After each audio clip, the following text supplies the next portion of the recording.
విధంగా వారు మీ అందరికీ తెలుసు సస్టైన్. సో మీ హెచ్ఓడిస్ అందరికీ తెలిసినట్టు సో మనకి 20 పాయింట్ ప్రోగ్రామ్ అనేది basic government of India statistical department నుంచి కూడా మనకి రెగ్యులర్ డీటెయిల్స్ అడుగుతూ ఉంటారు.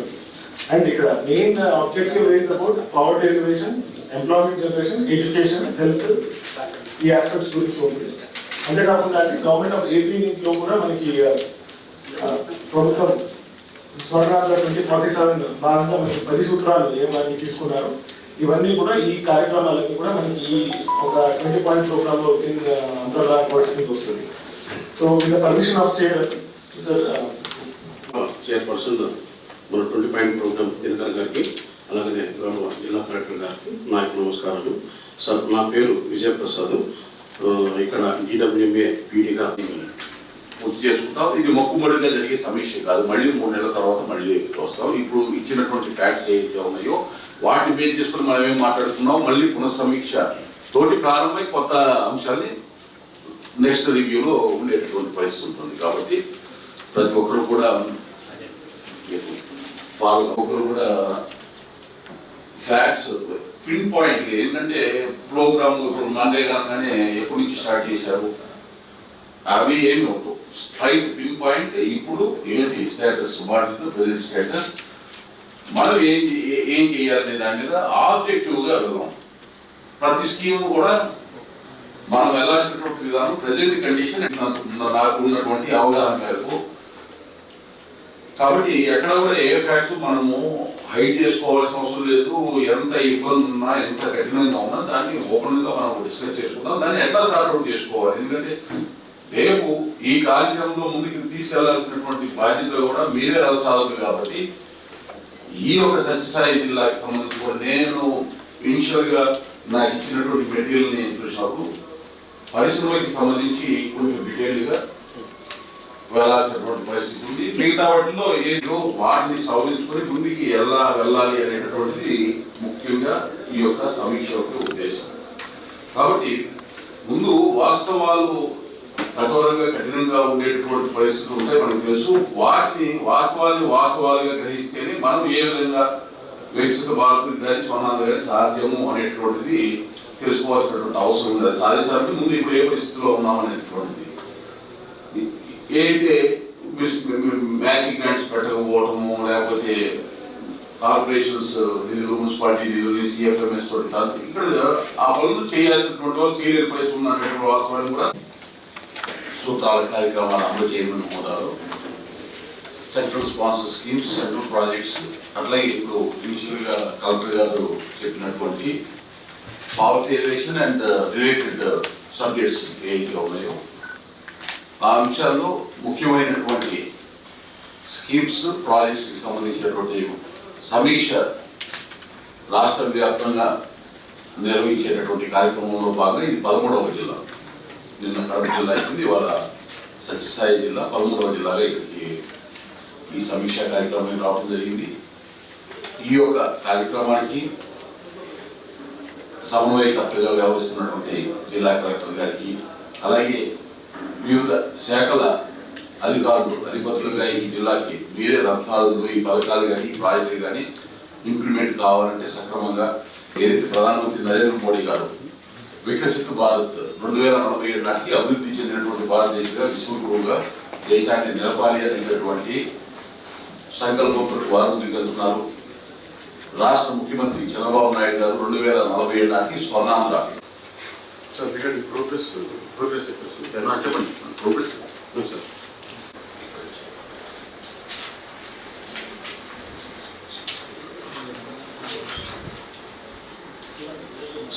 ఫైనాన్షియల్ ఇయర్ సంబంధించి మనకు 80 లక్షల పని దినాలు అనేది మనకు ఇవ్వడం జరిగింది సార్. సో ఈ 80 లక్షల పని దినాలకు మా యొక్క కలెక్టర్ గారి ఆధ్వర్యంలో దాదాపుగా మేము 86.61 lakhs అంటే 86,61,000 మేము అచీవ్ చేయడం జరిగింది సార్. సో దాదాపుగా మనకు 107% అంటే ఓవర్ అండ్ అబోవ్ టార్గెట్ మేము తీసుకోవడం జరిగింది సార్. సో అలాగే మనకు ఇంతవరకు మనకు పర్సంటేజ్ సార్ 107% అచీవ్మెంట్ అనేది జరిగింది. అలాగే మనకు ఈ యావరేజ్ బేస్ రేట్ వచ్చేసి మనకు 259.38 అనేది చేరుకోవడం జరిగింది సార్. సో అలాగే మనకు ప్రతి కుటుంబానికి కూడా మనకు ఉన్నటువంటి కుటుంబాల్లో మనకు దాదాపుగా 50% కుటుంబాలకు మనకు ఈ యొక్క ఉపాధి హామీ కల్పించడం జరిగింది సార్. సో ఇంతవరకు మనకు అంటే 49 లక్షల వర్కులు ఏవైతే ఉన్నాయో మనకు ఈ యొక్క షెల్ఫ్ ఆఫ్ వర్క్స్లోన మనకు 49,000 వర్కులు అనేది మనం గ్రౌండ్ చేయడం జరిగింది సార్. సో దీని ద్వారా మనకు ఇంతవరకు మనకు 100 days కంప్లీట్ అయినటువంటి కుటుంబాలు ఏవైతే ఉన్నాయో అది దాదాపుగా మనకు 13,600 కుటుంబాలకు మనం ఇంతవరకు 3 రోజుల పని కల్పించడం జరిగింది సార్. సో మనకు ఇంతవరకు మనకు టోటల్ ఎక్స్పెండిచర్ చూసుకుంటే మనకు 338 కోట్ల వరకు మనము ఎక్స్పెండిచర్ చేయడం జరిగింది. సో దీంట్లోన మనకు 225 కోట్ల రూపాయలు మనకు కూలీలకు మనం డైరెక్ట్గా through DPT sir direct benefit transfer through NPCI ద్వారా డైరెక్ట్గా అమౌంట్ అనేది అడ్జస్ట్ చేయడం జరిగింది. మనకు ఇంతవరకు 105 కోట్ల రూపాయలు మెటీరియల్ కాంపోనెంట్ ఏదైతే ఉందో ఈ యొక్క 105 కోట్ల రూపాయలు కూడా డైరెక్ట్గా రీసెంట్గా జరిగినటువంటి సీసీ రోడ్స్ కావచ్చు, క్యాటిల్ షెడ్స్ కావచ్చు, హార్టికల్చర్ కావచ్చు, ఇట్లా డిఫరెంట్ మెటీరియల్ సబ్సిడీ మనం రైతులకు ఇస్తున్నాం సార్. 2 ఉన్నాయి కదా పిఎం కృషి సంచయ్ యోజన కింద 2 కూడా ఆబ్జెక్ట్ సేమ్ కదా. 2కి తేడా ఏంటి? దీనికి ఇక్కడ నరేగాకి ఏంటి లింక్? మీ కోఆర్డినేషన్ ఏమైనా అవసరం ఉంటుందా లేకపోతే ఈ స్కీమ్కి దానికి సంబంధం లేదు? వాటర్ మనం ఉన్న రెయిన్ వాటర్ని కన్సర్వ్ చేసుకోవడం, రెండోది వచ్చిన వాటర్ని ఏంటంటే ఎఫిషియెంట్గా వాడుకోవడం. అది కన్సర్వ్ చేయడంలో మనం డోమా కాంప్లైంట్లో జరుగుతుంది. రెండోది కన్సర్వేషన్ పార్ట్ మీ రోజు ఏం చెప్పండి?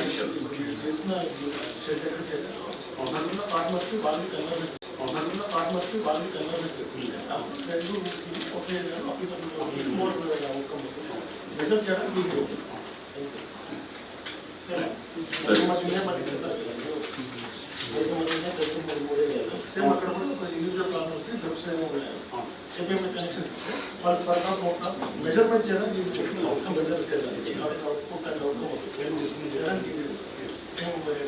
రిసోర్సెస్ మీ దగ్గర నుంచి వస్తుంది వాళ్ళ దగ్గర material attachment and material procurement.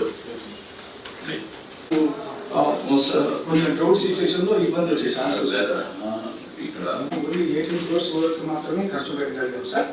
మళ్ళీ మన గవర్నమెంట్ వచ్చిన తర్వాత మళ్ళీ ఒక 5 crores రిలీజ్ చేశారు సార్. అంతకుముందు మొత్తం టోటల్ 5 years కలిపి ఓన్లీ 18 crores రిలీజ్ అయ్యాయి సార్.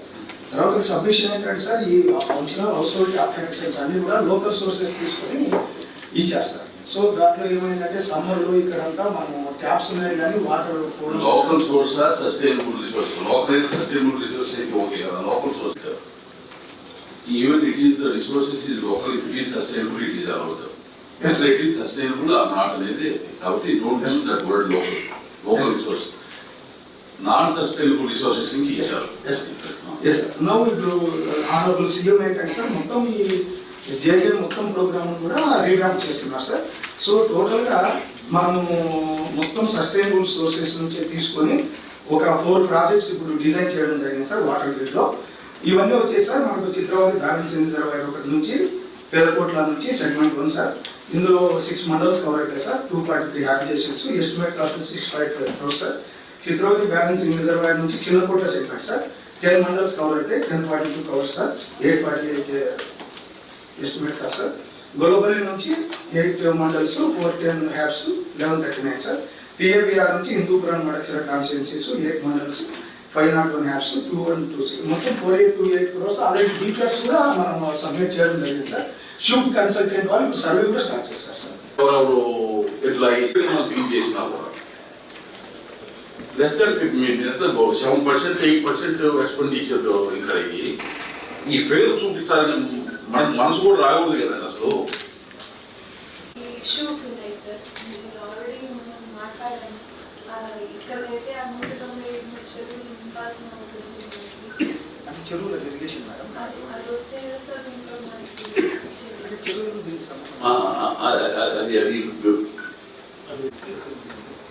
ఇప్పుడు ఫస్ట్ పెరిగే మిషన్ ఏదైతే ఉన్నామో ఇది అయిన తర్వాత అది కూడా ఉంది. అది విడిగా ఉంది. వాటర్ విడిగా వాటర్ మున్సిపాలిటీస్కి నగరపాలిక ఉంది కదా, మున్సిపాలిటీస్కి ఉంది కదా, అది వచ్చినప్పుడు దానిలో డిస్కషన్ మున్సిపల్ ఇప్పుడు వాటర్ సప్లై స్కీమ్ కింద 11.18 crores సార్. ప్రజెంట్ స్టేజ్ వచ్చి 58% కంప్లీట్ అయింది సార్ ఇది వరకు. డిలే కావడానికి రీజన్ వచ్చి ఈవెంట్ ఇంకా 6.53 crores అమౌంట్ రావాల్సింది రాలేదు సార్. 20,000 వస్తున్నటువంటి మహిళలందరినీ కూడా గుర్తించి వాళ్ళని 1 lakh అబౌవ్ ఇన్కమ్ వచ్చే విధంగా ఇన్కమ్ జనరేటివ్ యాక్టివిటీస్ తీసుకోవడానికి ఉద్దేశించినటువంటి కార్యక్రమం సార్ ఇది. మనకి ఈ జిల్లాకి 99,715 మంది టార్గెట్ ఇచ్చారు సార్. ఆ 99,700 మంది అచీవ్మెంట్ అంటే ఐడెంటిఫై చేసి వాళ్ళని డిజిటల్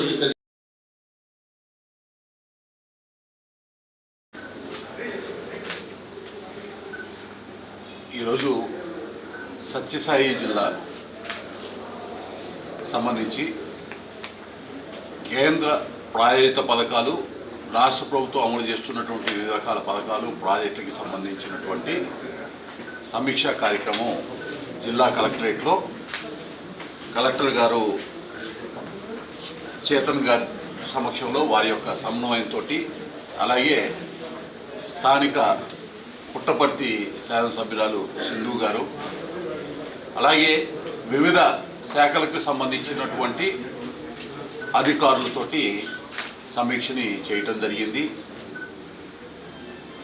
పథకాల పురోగతి, ప్రాజెక్టుల పురోగతి, అమలు తీరు అంశాలని ప్రాతిపదికన తీసుకొని ఈ యొక్క సమీక్ష చేయటం జరిగింది.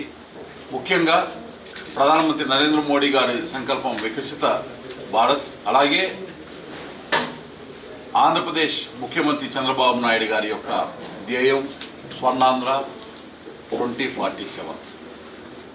ఏదైతే ఇక్కడ ఉన్నటువంటి అధికారులు ఈ యొక్క వికసిత భారత్ కానీ స్వర్ణాంధ్ర రథసారథులు అని వారికి తెలియజేయడం జరిగింది. వారి యొక్క పనితీరు మాత్రం ద్వారానే స్వర్ణాంధ్ర కానీ వికసిత భారత్ సాధ్యము అనేటటువంటి అంశాన్ని తెలియజేయటం జరిగింది. సమీక్షలో ఉపాధి హామీ పథకానికి సంబంధించి మెటీరియల్ కంపోనెంట్ వినియోగం ఈ సంవత్సరం చాలా చక్కగా జరిగింది. 100% వారు మెటీరియల్ కంపోనెంట్ కానీ లేబర్ కంపోనెంట్ కానీ ఇప్పటికే అచీవ్ చేశారు అనేటటువంటిది కనబడతా ఉంది. గడిచిన సంవత్సరాల్లో 2019-24 మధ్య వేరియేషన్స్ చాలా ఎక్కువగా ఉన్నాయి. వాటికి సంబంధించినటువంటి నివేదికని కూడా కోరటం జరిగింది. ఉపాధి హామీలో గైడ్లైన్స్కి లోబడి కాకుండా జరిగినటువంటి పనుల మీద ఏదైనా జరిగితే వాటి మీద నివేదిక ఇవ్వమని కూడా అధికారుల్ని కోరటం జరిగింది. అలాగే ప్రతి గ్రామంలో కూడా ఉండేటటువంటి గృహానికి సురక్షిత త్రాగునీరు కోసం మంచినీటి కుళాయిలు ఏర్పాటు చేయడానికి సంబంధించినటువంటి జల్ జీవన్ మిషన్కి సంబంధించి 2019-24 మధ్య అస్తవ్యస్తంగా జరిగినటువంటి కార్యక్రమం ఏదైతే ఉందో దాన్ని మొత్తాన్ని కూడా పునఃసమీక్షించడం జరిగింది. దానికి సంబంధించినటువంటి రివైజ్డ్ ప్రాజెక్ట్స్ డిపిఆర్స్ని తయారు చేయమని ఇప్పటికే రాష్ట్ర ప్రభుత్వం ఆదేశించిన నేపథ్యంలో సంబంధిత అధికారులు ఆ డిపిఆర్ని తయారు చేసేటటువంటి పరిస్థితి కనపడతా ఉంది. వాస్తవానికి గతంలో దాదాపు ఒక 24 కోట్ల రూపాయలు ఖర్చు చేయడం జరిగింది. 300 కోట్ల రూపాయల అంచనా వ్యయము జల్ జీవన్ మిషన్ అని 2019-24 మధ్యలో కేవలం 24 కోట్లు. దీర్ఘకాలిక వనరుల నీటి వనరుల లభ్యత ఆధారంగా ఈ యొక్క జల్ జీవన్ మిషన్ని పూర్తి చేసి ప్రతి గృహానికి సురక్షిత త్రాగునీరు ఇవ్వాలి గ్రామాల్లో అనే ఉద్దేశంతో 3 రిజర్వాయర్స్గా 3 సోర్సెస్ని తీసుకోవడం జరిగింది. నీటి వనరులను తీసుకోవడం జరిగింది. ఆ 3 నీటి వనరులు తీసుకొని వాటి నుంచి అవసరమైనటువంటి స్టోరేజెస్ ఏర్పాటు చేసి ఎక్కడెక్కడైతే అవసరమైనటువంటి లొకేషన్స్లో ఆ స్టోరేజెస్ దానికి కావాల్సినటువంటి వాటర్ ట్రీట్మెంట్ ప్లాంట్స్ని ఏర్పాటు చేసి అక్కడి నుంచి కుళాయిల ద్వారా ప్రతి గృహానికి నీరు అందించాలి అనేటటువంటి దానికి దాదాపు 4,800 కోట్ల రూపాయలు ఇప్పుడు వ్యయం అవుతా ఉంది. 300 కోట్ల రూపాయలని సక్రమంగా వినియోగించలేని 2019-24 మధ్య ఉన్నటువంటి ప్రభుత్వాన్ని మనం చూసాం. 24 కోట్లే ఖర్చు పెట్టారు. వాళ్ళు 4,800 కోట్ల అశ్రద్ధతోటి పనులు చేసినందువల్ల ఇంత భారం ప్రభుత్వం మీద పడతా ఉంది ఈరోజు. అయినా కూడా వెనక్కి తగ్గకుండా రాష్ట్ర ప్రభుత్వం ఒక నిర్ణయం తీసుకోవడం జరిగింది. ఈ యొక్క కార్యక్రమాన్ని ఏదైతే 3,66,000 గృహాలు ఉన్నాయి మొత్తం గ్రామీణ ప్రాంతాల్లో, 3,66,000 గృహాలు మొత్తానికి కూడా నేరుగా సురక్షిత త్రాగునీరు అందేటటువంటి విధంగా ఈ యొక్క ప్రాజెక్ట్ని ఇంప్లిమెంట్ చేయడం జరుగుతుంది. అలాగే గతంలో నాణ్యత లేకుండా చేసినటువంటి పనుల మీద కూడా ఎంక్వైరీ వేయమని చెప్పడం జరిగింది. జల్ జీవన్ మిషన్కి సంబంధించి ముఖ్యంగా 3 దీర్ఘకాలిక నీటి వనరులు, చిత్రావతి బ్యాలెన్సింగ్ రిజర్వాయర్ 1, రెండోది గొల్లాపల్లి రిజర్వాయర్ 1, అలాగే పీబీఆర్ డ్యామ్. ఈ మూడింటి ద్వారా వాటర్ రిసోర్సెస్ని ఐడెంటిఫై చేయడం జరిగింది. వాటి ద్వారా జల్ జీవన్కి కావాల్సినటువంటి ఆ వాటర్ రిసోర్సెస్ని తీసుకోవడం జరుగుతుంది. తర్వాత గ్రామీణ సడక్ యోజనకి సంబంధించి గ్రామాల్లో రహదారులకి సంబంధించిన నిర్మాణానికి సంబంధించి 2019-20 నుంచి ఇప్పటి వరకు ఉన్నటువంటి అన్ని పనులు ఏమైనా పెండింగ్ ఉంటే వాటిని పూర్తి చేయమని అధికారులకి ఆదేశాలు ఇవ్వడం జరిగింది. అలాగే 2024-25కి సంబంధించి 395 కిలోమీటర్ల పనులు, దాదాపు 245 కోట్లకు సంబంధించిన అంచనా వ్యయంతో ఉన్నటువంటి ప్రతిపాదన సంబంధించిన పురోగతి మీద కూడా సమీక్ష జరిగింది. అలాగే లఖ్పతి దీదీస్ 98,715 మందిని లఖ్పతి దీదీస్, పొటెన్షియల్ లఖ్పతి దీదీస్ని ఐడెంటిఫై చేయడం జరిగింది.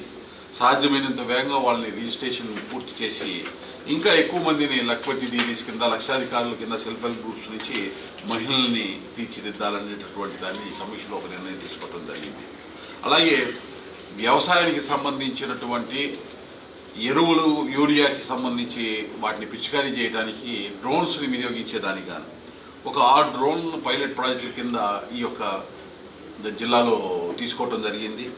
చిన్న సన్నకారు రైతులకి లబ్ధి చేకూరేటటువంటి విధంగా ఆ యొక్క డ్రోన్ల వినియోగం ఉండాలనేటటువంటి దాన్ని సమీక్షలో నిర్ణయం తీసుకోవడం జరిగింది. ముఖ్యంగా పిఎం ఆవాస్ యోజన అర్బన్ రూరల్కి సంబంధించి ముందుగా అర్బన్కి 66,393 గృహాలు కేటాయిస్తే ఇప్పటి వరకు 24,501 ఇళ్ళు మాత్రమే పూర్తయినాయి. ఈ పూర్తయినటువంటి ఇళ్లలో కూడా నివాసయోగ్యంగా ఎంతమంది ఆక్యుపై చేశారంటే దానికి సరైనటువంటి వివరం లేదు. దాన్ని క్షేత్రస్థాయిలో ఒకసారి పరిశీలించమని అధికారులకి తెలియజేయడం జరిగింది. అలాగే మౌలిక సదుపాయాలు, త్రాగునీరు, రహదారులు, ఎలక్ట్రిసిటీ, డ్రైనేజ్ సిస్టమ్, వీటికి సంబంధించి కూడా పిఎం ఆవాస్ యోజన గృహాలు అర్బన్ అలాగే రూరల్ కూడా చూసినట్లయితే 5,576 గృహాల గ్రౌండ్ అయితే 611 మాత్రమే పూర్తయినాయి. వీటికి కూడా ఉపాయాలన్నింటినీ కూడా వాటిని పూర్తి అయ్యేటటువంటి విధంగా కార్యాచరణ ఉండాలని చెప్పడం జరిగింది. జల్ జీవన్ మిషన్ కానీ అమృత్ కానీ తీసుకునేటప్పుడు ఈ గృహాలు ఎక్కడైతే ఉన్నాయో పట్టణాల్లో ఉంటే అమృత్కి, అలాగే జల్ జీవన్ మిషన్ గ్రామంలో ఉన్నటువంటి గ్రామీణ ప్రాంతంలో ఉన్నటువంటి గృహాలకి ఆ ట్యాప్స్ని అనుసంధానం చేయడం ద్వారా వాటర్ ప్రాబ్లమ్ని, ఈ గృహాల దగ్గర ఉన్నటువంటి డ్రింకింగ్ వాటర్ ప్రాబ్లమ్ని పోగొట్టచ్చు అనేటటువంటి దాన్ని కూడా వారి దృష్టికి తేవడం జరిగింది. అలాగే ఎన్ఆర్జీఎస్ ద్వారా రహదారులు అయితే ఎక్కడైనా అవసరమైతే ఆ పనులు వినియోగించుకోమని చెప్పడం జరిగింది. ఈ విధంగా సాధ్యమైనంత వేగంగా ఈ గృహాలకు సంబంధించిన మౌలిక సదుపాయాలను పూర్తి చేసుకోవటం, 2019 ముందు ఉన్నటువంటి ఎన్టీఆర్ హౌసింగ్కి సంబంధించి అక్కడ లబ్ధిదారులకి సంబంధించి చాలా దయనీయమైనటువంటి పరిస్థితులు ఉన్నాయి కాబట్టి వారికి కూడా ఎంత తొందరగా ఈ మౌలిక సదుపాయాలు కల్పించి ఆ గృహాలు వారికి అందజేయాల్సినటువంటి అవసరాన్ని కూడా ఈ సమీక్షలో మాట్లాడటం జరిగింది. టిట్కో గృహాలకి సంబంధించి జిల్లాలో 27,368 గృహాలుంటే 2,304 గృహాలు పూర్తయినట్లు చెప్పారు. అయితే మౌలిక సదుపాయాలు కల్పన సరిగా పూర్తి కాకపోవడం వల్ల ఆ గృహాల ఆక్యుపేషన్ కూడా అది కూడా ప్రాబ్లంగా ఉన్నటువంటి పరిస్థితి. సాధ్యమైనంత వేగంగా ఆ యొక్క మౌలిక సదుపాయాలు కూడా పూర్తి చేయాలని చెప్పి మాట్లాడటం జరిగింది. ముఖ్యంగా జిల్లాలోని పట్టణాలకి సంబంధించినటువంటి త్రాగునీటికి సంబంధించి, వాటర్ స్టోరేజ్కి, వాటర్ సప్లైకి సంబంధించినటువంటి అమృత్ స్కీమ్కి సంబంధించి అమృత్ 1లో 2017లో హిందూపూర్కి 194 కోట్ల రూపాయలు నిధులు కేటాయించినప్పటికీ ఇప్పటి వరకు 149 కోట్ల రూపాయలు వరకు మాత్రమే ఖర్చు చేసి అర్ధాంతంగా ఆ యొక్క స్కీమ్ని ఆపేసి హిందూపూర్ మున్సిపల్ కార్పొరేషన్ కాంట్రాక్టర్ దగ్గర నుంచి మున్సిపల్ కార్పొరేషన్ వారికి అప్పచెప్పారు. మిగతా పనులు పూర్తి కావడానికి అమృత్ 2లో అనుసంధానం చేసుకుని పూర్తి చేయాలి అనేటటువంటి దాన్ని ఏదైతే మేము ఆశాభావం వ్యక్తం చేశామో అధికారులు కూడా అదే విధమైనటువంటి విధానాలతోటి వారు కూడా వారి కార్యాచరణని ఈ అమృత్ 2 డిపిఆర్స్లో ఇవ్వడం జరిగింది. ఇదే రకమైనటువంటి పరిస్థితి మనం ఒకసారి చూసినట్లయితే ధర్మవరం మున్సిపాలిటీలో 11.18 కోట్లు 11,18,00,000 రూపాయల వ్యయంతో మొదలుపెట్టినటువంటి పనులకి కేవలం ఇప్పటికీ 3,04,00,000 రూపాయలకు మాత్రమే వ్యయం అయ్యింది. 58% దాకా పనులు పూర్తయ్యాయి అనేటటువంటి ఏదైతే నివేదిక ఇచ్చారో అది మేము యాక్సెప్ట్ చేయలేదు. ఒకసారి మళ్ళీ పునఃసమీక్షించుకొని దానికి సంబంధించినటువంటి దానిలో రియలిస్టిక్గా రిపోర్ట్ ఇవ్వమని అధికారులకి తెలియజేయడం జరిగింది. అలాగే 2017లో తడి చెత్త నిర్వహణకి సంబంధించి ధర్మవరం మున్సిపాలిటీకి 26,90,00,000 కేటాయించడం జరిగింది. అలాగే హిందూపురం మున్సిపాలిటీ కోసం 77,98,00,000 రూపాయలు కేటాయించిన ఒక అడుగు కూడా ముందుకి పడినటువంటి పరిస్థితి ఇప్పటి వరకు. ఈ పరిస్థితులన్నిటికీ ముఖ్య కారణం మున్సిపాలిటీకి సంబంధించి 2019-24 మధ్య CMFS ద్వారా ఆ మున్సిపాలిటీ నిధులు కూడా రాష్ట్ర ప్రభుత్వం తన దృష్టిలో తన చేతిలోకి తీసుకోవటం, ఇక్కడ మున్సిపాలిటీకి రిసోర్సెస్ లేకుండా చేయటం ఒక ప్రతిబంధకంగా మారింది. వీళ్ళని ఇక్కడ పని చేయాలన్నప్పుడు ఆ అంశాన్ని కూడా రాష్ట్ర ప్రభుత్వం దృష్టికి తీసుకెళ్లి దానికి ఏ విధంగా సవరించి ఆ యొక్క పనులన్నీ జరిగే విధంగా చూడాలనేటువంటి మాట చెప్పడం జరిగింది. అలాగే అమృత్ 2 కింద 203 కోట్ల రూపాయల ప్రతిపాదనలు ఇప్పటి వరకు తయారు చేశారు. మిగతాయి కూడా ఇంకొన్ని తయారు చేస్తున్నారు. వాటన్నిటికీ సంబంధించినటువంటి అంశాలు కూడా త్వరలో ఆ ప్రతిపాదనలన్నీ కూడా రాష్ట్ర ప్రభుత్వం దగ్గరికి అత్యంత ప్రతిష్టాత్మకంగా కేంద్ర ప్రభుత్వం రాష్ట్ర ప్రభుత్వం నిర్వహిస్తున్నటువంటి PM సూర్యఘర్ పథకం, దాని వేగాన్ని పెంచాలి, అమలు వేగాన్ని పెంచాలి అనేటువంటి అంశాన్ని అధికారుల దృష్టికి తేవడం జరిగింది. కనిష్టంగా 30,000 రూపాయలు, గరిష్టంగా 78,000 రూపాయల వరకు సబ్సిడీ వచ్చేటటువంటి అవకాశం ఉంది దీనికి సంబంధించి ఈ జిల్లాలో 62,942 అప్లికేషన్స్ రాగా ఇప్పటి వరకు 94 మాత్రమే ఇన్స్టలేషన్ అయినాయి. మిగతా వాటిల్లో కూడా SC STలకి సంబంధించి రాష్ట్ర ప్రభుత్వమే అసిస్టెన్స్ ఇవ్వాలని నిర్ణయం తీసుకుంది. కాబట్టి వేగం పెంచడానికి సెర్ప్, మెప్మా అలాగే మున్సిపల్ కార్పొరేషన్స్కి సంబంధించినటువంటి మున్సిపాలిటీలకు సంబంధించిన కమిషన్లతో అనుసంధానమై ఎలక్ట్రిసిటీ డిపార్ట్మెంట్ వాళ్ళు పనిచేయాలని, సమన్వయంతో పనిచేయాలని వారికి తెలియజేయటం జరిగింది. అలాగే వ్యవసాయ రంగానికి సంబంధించి PM కుసుమ్కి సంబంధించి సోలరైజేషన్ ద్వారా పవర్ని సప్లై చేయడానికి కావాల్సినటువంటి చర్యలకి ఆ భూమి సేకరణ అలాగే గ్రిడ్కి ఏ విధంగా అనుసంధానం అయ్యేటటువంటి విధంగా నిర్ణయాలు తీసుకునేదానికి వేగంగా కార్యాచరణ ఉండాలని చెప్పడం జరిగింది. ముఖ్యంగా PM ఫసల్ బీమా యోజనకి సంబంధించి 2023, 2022, 23, 24 నాటి రాష్ట్ర ప్రభుత్వము నిర్లిప్తగా వ్యవహరించడం వల్ల ఆ బీమా ప్రీమియమ్స్ వాళ్ళు సక్రమంగా మెయింటైన్ చేయకపోవటం, కట్టకపోవటం వల్ల రైతులకి నష్టం జరిగింది.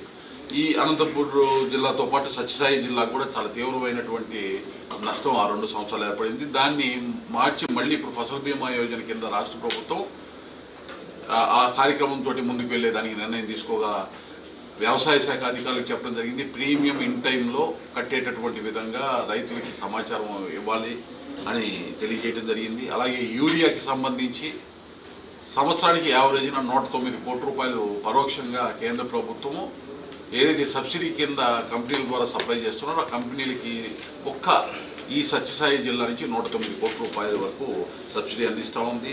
అలాగే PM కృషి సంచయ్ యోజన, రాష్ట్రీయ కృషి వికాస్ యోజన ద్వారా 1 డ్రాప్ మోర్ క్రాప్ అనేటటువంటి కాన్సెప్ట్ తీసుకోవటము, స్ప్రింక్లర్స్ వాటి ద్వారా వాటి సబ్సిడీస్లో ఇచ్చేటటువంటి దాదాపు 9,314 హెక్టార్లని టార్గెట్గా పెట్టుకొని 116% టార్గెట్స్ని అచీవ్ చేసినటువంటి జిల్లాగా దేశంలో 12వ స్థానం, రాష్ట్రంలో 4వ స్థానం సత్యసాయి జిల్లా ఆక్రమించింది. అలాగే ఆరోగ్య ఆంధ్రప్రదేశ్ కోసం ప్రకృతి సేద్యాన్ని ప్రోత్సహించాలి అనేటటువంటి నిర్ణయాన్ని తీసుకోవడం జరిగింది. PM విశ్వకర్మ, PM స్వానిధి కార్యక్రమాలు రెండింటినీ కూడా ప్రతిష్టాత్మకంగా తీసుకొని ముందుకు వెళ్ళాలి అని చెప్పడం జరిగింది.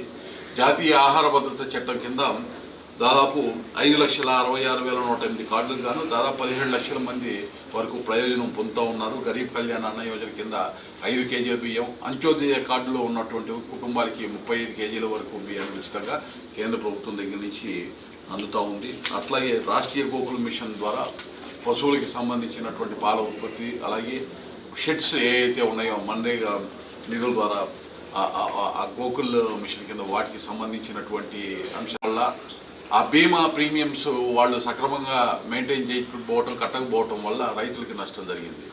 ఈ అనంతపూర్ జిల్లాతో పాటు సత్యసాయి జిల్లా కూడా చాలా తీవ్రమైనటువంటి నష్టం ఆ 2 సంవత్సరాలు ఏర్పడింది. దాన్ని మార్చి మళ్ళీ ఇప్పుడు ఫసల్ బీమా యోజన కింద రాష్ట్ర ప్రభుత్వం ఆ కార్యక్రమంతో ముందుకు వెళ్ళేదానికి నిర్ణయం తీసుకోగా వ్యవసాయ శాఖ అధికారులకు చెప్పడం జరిగింది. ప్రీమియం ఇన్ టైంలో కట్టేటటువంటి విధంగా రైతులకి సమాచారం ఇవ్వాలి అని తెలియజేయడం జరిగింది. అలాగే యూరియాకి సంబంధించి సంవత్సరానికి యావరేజ్న 109 కోట్ల రూపాయలు పరోక్షంగా కేంద్ర ప్రభుత్వము ఏదైతే సబ్సిడీ కింద కంపెనీల ద్వారా సప్లై చేస్తున్నారో ఆ కంపెనీలకి ఒక్క ఈ సత్యసాయి జిల్లా నుంచి 109 కోట్ల రూపాయల వరకు సబ్సిడీ అందిస్తూ ఉంది. అలాగే PM కృషి సంచయ్ యోజన, రాష్ట్రీయ కృషి వికాస్ యోజన ద్వారా 1 డ్రాప్ మోర్ క్రాప్ అనేటటువంటి కాన్సెప్ట్ తీసుకోవటము, స్ప్రింక్లర్స్ వాటి ద్వారా వాటి సబ్సిడీస్లో ఇచ్చేటటువంటి దాదాపు 9,314 హెక్టార్లని టార్గెట్గా పెట్టుకొని 116% టార్గెట్స్ని అచీవ్ చేసినటువంటి జిల్లాగా దేశంలో 12వ స్థానం, రాష్ట్రంలో 4వ స్థానం సత్యసాయి జిల్లా ఆక్రమించింది. అలాగే ఆరోగ్య ఆంధ్రప్రదేశ్ కోసం ప్రకృతి సేద్యాన్ని ప్రోత్సహించాలి అనేటటువంటి నిర్ణయాన్ని తీసుకోవడం జరిగింది. PM విశ్వకర్మ, PM స్వానిధి కార్యక్రమాలు రెండింటినీ కూడా ప్రతిష్టాత్మకంగా తీసుకొని ముందుకు వెళ్ళాలి అని చెప్పడం జరిగింది. జాతీయ ఆహార భద్రత చట్టం కింద దాదాపు 5,66,108 కార్డులకు గాను దాదాపు 17 లక్షల మంది వరకు ప్రయోజనం పొందుతూ ఉన్నారు. గరీబ్ కళ్యాణ్ అన్న యోజన కింద 5 కేజీల బియ్యం, అంత్యోదయ కార్డులో ఉన్నటువంటి కుటుంబాలకి 35 కేజీల వరకు బియ్యాన్ని ఉచితంగా కేంద్ర ప్రభుత్వం దగ్గర నుంచి అందుతూ ఉంది. అట్లాగే రాష్ట్రీయ గోకుల మిషన్ ద్వారా పశువులకి సంబంధించినటువంటి పాల ఉత్పత్తి, అలాగే షెడ్స్ ఏవైతే ఉన్నాయో మన్రేగా నిధుల ద్వారా ఆ గోకుల్ మిషన్ కింద వాటికి సంబంధించినటువంటి అంశాల్లో కూడా పురోగతి మీద చర్చ జరిగింది. ముఖ్యంగా ఈ ప్రాంతంలో అత్యంత కీలకంగా పారిశ్రామికీకరణకి సంబంధించి, అలాగే ఏదైతే పర్యాటక కేంద్రంగా టూరిజంని అభివృద్ధి చేసే అంశాల్లో చాలా కీలకంగా సమీక్ష జరిగింది. ముఖ్యంగా బెంగళూరు హైదరాబాద్ ఇండస్ట్రియల్ కారిడార్ పరిధిలో 2019కి ముందు హిందూపూర్ నోడ్ని అప్రూవ్ చేయడం జరిగింది కేంద్ర ప్రభుత్వం. అయితే 19-24 మధ్య నాటి రాష్ట్ర ప్రభుత్వం నిర్లిప్తత కారణం వల్ల అది పట్టాలకి ఎక్కనటువంటి పరిస్థితి. ఆ యొక్క నోడ్ని వేగంగా పట్టాలకి ఇచ్చేటటువంటి విధంగా కార్యాచరణ ఉండాలని అధికారులకి సూచించడం జరిగింది. కియా మోటార్స్కి సంబంధించి ఏదైతే వారి అనుబంధ సంస్థలు రావాల్సినని రాకపోవడానికి కారణం తెలుసు. 2019-24 మధ్య నాటి పాలనలో ఉన్నటువంటి కొంతమంది ప్రజాప్రతినిధులు వ్యవహరించినటువంటి తీరు వల్ల చాలా పరిశ్రమలు ఇక్కడికి రావాల్సిన, కియా అనుబంధ సంస్థలు రావాల్సినవి రాలేదు, చాలా పరిశ్రమలు రాలేదు ఇక్కడ.